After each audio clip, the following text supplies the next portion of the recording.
Sinepju graudiņš, vārds katrai dienai. Iesaisti Dievu savos darbos. Šodienas rakstu vieta.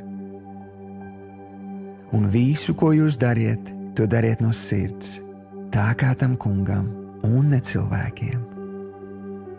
Kolosiešiem 3. nodaļa, 23. pants. Glika bībele. Šodienas pārdomas. Piekritīsi, ka pat darot to, kas tev patīk, reizēm nebūs viegli. Būs smagi jāstrādā vai jārisina nepatīkamas situācijas. Tu to nevari pārmainīt, tā vienkārši ir daļa no dzīves. Bet tas, ko tu vari izdarīt, ir mainīt savu attieksmi. Tu vari darīt visu kā priekš Dieva un kopā ar Dievu. Kad pieņem šādu attieksmi un sāc to praktizēt, pats Dievs iesaistās tavos darbos. Tu pamani viņa gudrību, spēku un prieku.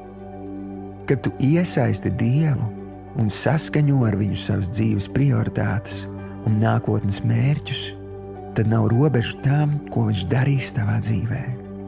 Viņš aizvedīs tevi uz vietām, par kurām nekad neesi pat sapņojis. Tu piedzīvosi izdevušos dzīvi, kas viņam ir sagatavota tieši tev. Šodienas lūkšana. Tēvs, es apņemos darīt visu no sirds, kā priekš tevis. Paldies, ka tu mājo manī un mēs visu darām kopā. Patiesi, nav lielākas laimes, kā dzīvot ciešā sadraudzībā ar tevi.